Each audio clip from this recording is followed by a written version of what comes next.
America may be losing the next war with China before a single shot is fired. China is not just digging rare earths out of the ground. It is training an entire generation to control the industries America now depends on. And if the next economic war is fought through magnets, missiles, EVs, semiconductors, and supply chains, then the most dangerous Chinese advantage may not be in the mines. It may be in the classrooms. And that is where the real danger begins. America is looking for rare earths in the ground, while China is building the people who know how to turn them into power. Let me start in one building, a campus in Inner Mongolia. Not a mine, not a missile base, a lecture hall and students who will graduate into one of the most strategic industries on the planet. And most of them have never made a headline. On June 1st, 2026, Reuters reported something that should make Washington stop and read it twice. China does not just have rare earth deposits. China has rare earth schools, specialized university programs at places like the Inner Mongolia University of Science and Technology and the Baotou Rare Earth Research Institute. Degree pathways built around rare earths tied directly to the factories that use them. Now look at the size of the machine behind it. According to that same reporting, China's rare earth education and research ecosystem includes more than 40 laboratories and at least 11 universities. 40 laboratories, 11 universities, built not for prestige, but for a single national purpose: to manufacture the human beings who know how to turn a gray rock into a guided missile, an electric motor, a wind turbine, a fighter jet. Here is the part most people miss. For years, I have heard the rare earth story told as a resource story. Who has the deposits? Who has the mines? Who controls the dirt? And that version is not wrong, but it is dangerously incomplete. Because a deposit in the ground is not power. It is potential. The power is in the conversion, and the conversion lives inside people. China understood that earlier than almost anyone. While much of the West was treating rare earths as a commodity to be bought from the cheapest seller, China was treating them as a discipline to be taught, a career, a pipeline, a profession with a future. That sounds like a small difference. It is not. It is the whole game. Think about what a talent pipeline actually means. It means that 20 years from now, when a new magnet chemistry is needed, or a cheaper separation method, or a faster refining line, the engineers who can build it are already trained, already working, already inside an industry that has been doing this at scale for decades. You cannot buy that on a spot market. You cannot announce it in a press release. You have to grow it. And growing it takes the one resource no amount of money can compress: time. Now contrast the two questions being asked on each side of the Pacific. In Washington, the question is, where can America find more rare earths? Where are the deposits? Who gets the permits? Which company gets the funding? In Beijing, the question is closer to who will control the entire system, from the rock to the refined oxide, to the metal, to the magnet, to the motor, to the leverage. One country is hunting for the resource. The other has spent decades building the system that decides what the resource is worth. And I want to be careful here, because this is not a story about good guys and bad guys. This is a story about interests. China did not build rare earth universities out of villainy. It built them because controlling a choke point is one of the most valuable positions a state can hold in the modern economy. That is not evil. That is strategy. Cold, patient, deliberate strategy. Reuters also noted that Western countries have poured billions into rare earth projects since 2024. Real money, real intent. But money is not the same as a workforce. A check can fund a facility. It cannot by itself fund 40 years of accumulated know-how. And it certainly cannot fund the 11 universities worth of specialists China has already trained, while the West was outsourcing the problem. That is a different kind of advantage. It is quieter than a mine. It does not show up on a satellite photo, but it may matter more. Because here's the uncomfortable truth underneath all of it. The real strategic resource may not be the mineral at all. It may be this human knowledge required to turn the mineral into power. But to understand why this matters, you have to understand what rare earths actually control. The International Energy Agency describes rare earth elements as critical to energy technologies, advanced electronics, aerospace, and defense systems. That is the dry version. Here is the real one. Rare earths help make permanent magnets, and permanent magnets are what make things spin without falling apart. So follow that thread. The electric motor in a car, the motor in an electric vehicle, the generator inside a wind turbine, the actuators that move the control surfaces on an aircraft, the guidance systems in precision weapons, the radar that scans the sky, the drones in the air, the hard drives, the speakers, the sensors in the phone in your pocket. The U.S. Geological Survey adds another layer for the heavier rare earths. High-strength magnets, fiber optics, industrial and medical lasers, portable X-ray machines, refining catalysts, scientific equipment, the invisible plumbing of a technological civilization. Now, I want to slow down, because there is a trap here, and the brief I work from is right to warn against it. I am not going to tell you rare earths are in everything. They are not. I am not going to tell you every semiconductor depends on them. It does not. The fear-mongering version of this story collapses the moment someone checks it. The accurate version is more disciplined and more disturbing. Rare earths are not used everywhere, but where they are used, they are very hard to replace, and they sit inside the highest value, highest stakes technologies a country owns. The things that move, fly, charge, target, detect, and communicate. The clean energy transition, advanced manufacturing, and the defense systems that decide who has the advantage in a conflict.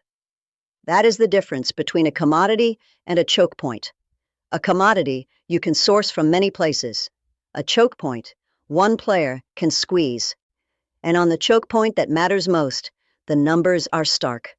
The International Energy Agency reports that China's share of sintered permanent magnet production reached 94% in 2024. 94%. Of the magnets that turn rare earths into motion and force, China makes more than 9 out of every 10. Now here is the line that should stay with you. In 2005, China's share of that same magnet production was around 50%, about half. Within roughly 2 decades, it nearly doubled its grip, from half the world to almost all of it. That did not happen by accident. And in April 2025, China reminded everyone what that dominance can do. According to Reuters, it added 7 rare earth elements to its export controls, materials tied to weapons, electronics, and consumer goods. 7 elements, 1 decision, a global ripple. So let me put the chemistry away and tell you what this really is. Rare earths are not just raw materials. They are choke points inside the physical economy, pressure points buried inside the machines. And the country that controls the choke point does not just sell a product. It can influence the cost, the speed, and the availability of entire industries without owning a single factory in those industries. That is a quiet kind of power. The kind you do not notice until the day it is used on you. And that is where America's problem begins. Because finding rare earths is not the same as controlling them. Let me clear up a myth first, because it gets repeated constantly, and it is simply false. America is not out of rare earths. The U.S. Geological Survey reports that in 2025, the United States mined and processed rare earths domestically, producing an estimated 51,000 tons of rare earth oxide equivalent in mineral concentrates. Most of it from a single site, Mountain Pass in California. 51,000 tons. That is a real number. That is a real mine. That is a real start. So if the rock is there, where is the problem? The problem is everything that happens after the rock leaves the ground, because a mine does not give you a magnet. A mine gives you ore, and between ore and a finished magnet sits a long, brutal, unglamorous chain of steps, and almost every one of those steps is somewhere China learned to do better, cheaper, and at larger scale than anyone else. Let me walk you through that chain, because this is the part the headlines skip. This is what analysts call the missing middle, and IEA-linked analysis points straight at it.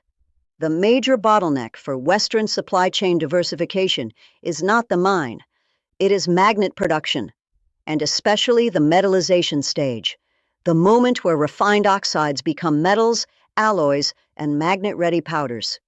That is the gap, not the dirt, the conversion. So here is the trap America has to avoid. It is tempting to think this is a money problem. Fund a mine, fund a company, announce a facility, cut a ribbon, problem solved. And money matters, but money is the easy part. The hard part is rebuilding an industrial chain that China spent decades integrating. The engineers, the permits, the chemical processing, the environmental controls, the skilled labor, the specialized equipment, the customer relationships, the clusters of suppliers, all sitting near each other so the whole thing moves at speed. You cannot wire that into existence. You have to grow it.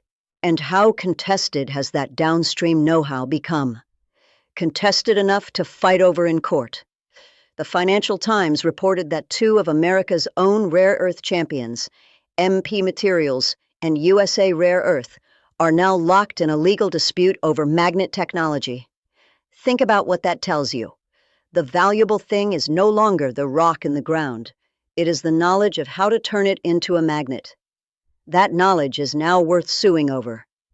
Meanwhile, the money is moving. USA Rare Earth was reportedly awarded $1.6 billion in conditional funding as it works toward mining and magnet production at home. And in a twist that says everything about how scarce this capability is, the same company also announced roughly a $200 million investment in France by 2030 to build rare earth metal, alloy, and magnet production there. Read that again slowly. An American rare earth company, racing to rebuild the chain, is reaching across the Atlantic to find the missing pieces. That is not a sign of weakness exactly. It is a sign of just how thin the Western capability has become, and how far companies have to reach to rebuild it. And here is the deeper pattern, the one that goes far beyond rare earths. This is the same story America has lived across manufacturing for 40 years. It did not just lose factories, it lost the knowledge ecosystem behind the factories, the engineers who knew the process, the suppliers who fed it, the schools that train the next generation.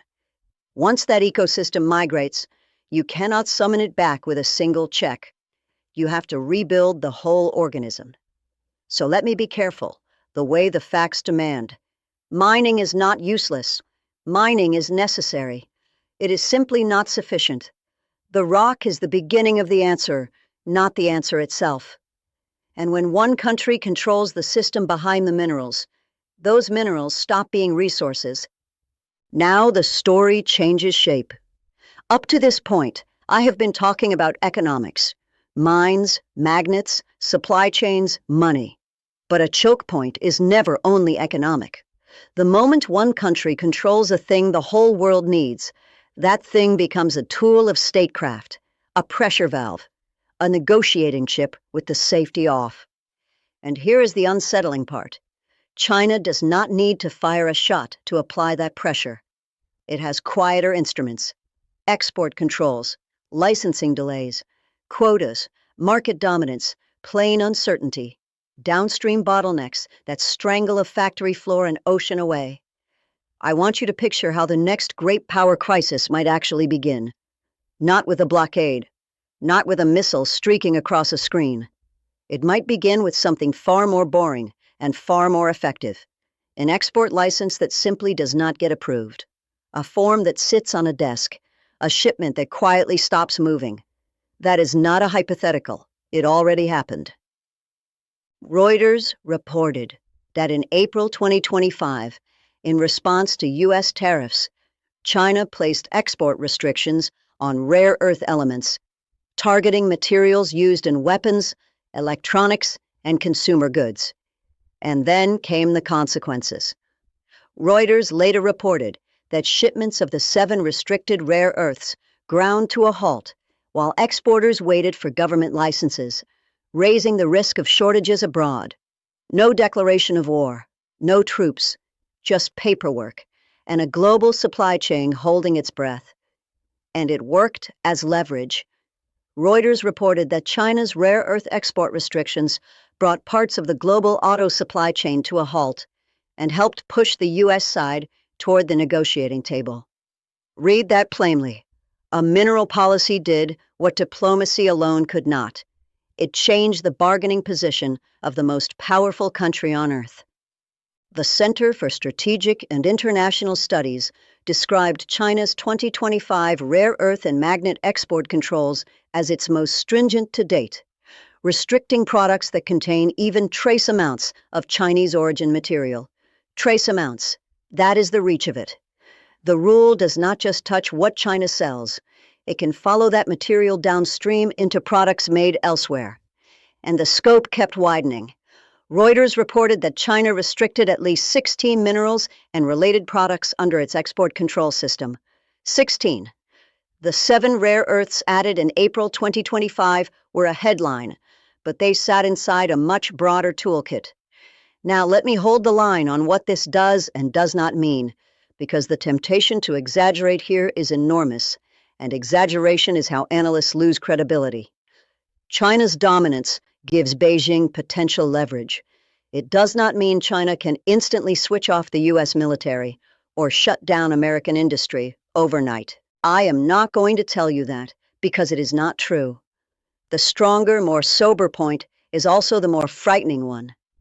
China can create delays. It can raise costs. It can pressure individual companies. It can inject uncertainty into the planning of entire industries. And it can force political choices that a country would rather not make, quietly, gradually, without a single dramatic moment to rally against. That is leverage. And leverage does not need to be total to be decisive. Because here is the philosophical core of it. And when supply chains become weapons, ordinary Americans do not feel it first in speeches. They feel it in prices. So far, this has been a story of nations, ministries, and magnet factories. Now let me bring it all the way down to the one place where geopolitics stops being abstract: your own life. Because a rare earth bottleneck may begin in a government office in Beijing, but it does not end there. It travels. It moves down the chain, through the factories, through the contracts, and eventually it arrives somewhere you will actually notice. It can end up in a more expensive car, a delayed electric vehicle, higher costs for electronics, a pricier defense contract paid for with your tax dollars, a manufacturing job that never comes back to your town, a slower, costlier energy transition, a shortage you cannot explain when you walk into the store. Let me ground that in a number you already feel. The Associated Press reported that average new car prices in 2026 are nearing $50,000, making affordability a real and rising concern for ordinary buyers. And Investopedia, citing Entman's data, put the average new vehicle price at $51,323 as of April 2026, while the average 3-year-old used car ran about $31,548 in the first quarter of the year. Now, I want to be honest with you, because the brief I follow insists on honesty here, and so do I. Rare earths are not the reason a car costs $50,000. That would be a lie, and an easy one to disprove. Inflation, labor, interest rates, technology, and a dozen other forces all push on that number. But here is the accurate version, and it is sharper. Rare earth bottlenecks are one strategic input that can amplify the stress already in the system. When the magnets get harder to source, the motors get harder to build. When the motors get harder to build, the cars get harder to make. And Reuters has already reported that China's rare earth restrictions reached into the global auto supply chain. A mineral policy decided in one country quietly raised the difficulty of building a car in another. That is how a supply chain war becomes personal. First, it looks like a mining issue. Then it becomes a car price. Then an electronics shortage. Then a defense bill. Then a factory job that never returns. And underneath all of it sits a trade-off that this audience, more than any other, has lived through and watched unfold across an entire lifetime. For 30 years, cheap globalization made things cheaper. Lower prices at the store, more choices on the shelf, a standard of living built in part on the assumption that the world would always sell you what you needed at the lowest price. And it was real. It was a genuine benefit, and pretending otherwise would be dishonest. But that same era did something else, quietly, in the background. It moved strategic industrial knowledge abroad. It taught other nations how to make the things America used to make. It traded resilience for savings, and for a long time, the bill never came due. Now it may be coming due. And rebuilding domestic capacity, the mines, the refineries, the magnet plants, the trained engineers, may make the country stronger and safer over the long run. But it will almost certainly cost more first. There is no version of rebuilding a lost industry that is cheap. Someone pays. The only question is who and when. That is the choice hiding inside this entire story. Not a choice between strength and weakness. A choice between a cheaper present and a more secure future. And they may not both be affordable at once. So the real story is not that China found rare earths. It is that China built the system America now has to rebuild. Let me pull the whole map back into one frame. Strip away the headlines, the tariffs, the press releases, and one pattern remains. China did not win a mining race. If this were only about who has the most rock in the ground, the story would be far closer. Because America has rock too. 51,000 tons of it processed in 2025 alone. What China built was something larger than a mine. According to Reuters, its rare earth strength runs through reserves and refining, yes, but also through education, research, laboratories, universities, and direct links between what students learn and what factories need. The mind and the classroom, wired into the same machine. And the proof that this was a strategy, not luck, is in the slope of the line. The IEA's numbers tell the story without drama. China's share of sintered permanent magnet production climbed from about 50% in 2005 to 94% in 2024. That is not a sudden seizure of power. That is a slow, deliberate, decades-long build, brick by brick, graduate by graduate, factory by factory, while much of the world assumed the market would simply provide. The U.S. Geological Survey confirms America still has domestic mining capacity. That is genuinely important, and I will not let the pessimists erase it. But the constraint was never really the mine. The constraint lives downstream, in metallization, in magnets, in the trained people who know how to run those stages. That is the part that moved offshore. That is the part now being fought over in courtrooms and rebuilt with billion-dollar checks. So what is this really a contest between? Not simply China versus America. It is a contest between two systems, one built around long-term industrial planning, a deliberate talent pipeline, and tight control of the supply chain. The other trying to rebuild resilience after decades of offshoring, with money, urgency, and allies, but against the clock. And I will hold the honest line all the way to the end. The same one the facts have demanded the whole way through. China's advantage is not permanent. Nothing in geopolitics is. The United States and its allies are investing real money and real intent. But catching up will take more than funding. It will take time, permits, technology, and above all, people who know how to do the work. You cannot shortcut a generation of expertise. You can only start growing the next one. I am not going to tell you who wins. That is not my job, and the honest answer is that it has not been decided. The mines are real, the investments are real, the gap is real, and the clock is running for both sides. But I will leave you with the one idea that survives every fact in this story. China may not have won because it has more rare earths. It may be winning because it built the people, the plants, and the patience to turn them into power. So, what do you think? Should America pay more to rebuild this system at home, or keep relying on cheaper global supply chains, even if China controls the bottleneck? Tell me in the comments. I read them.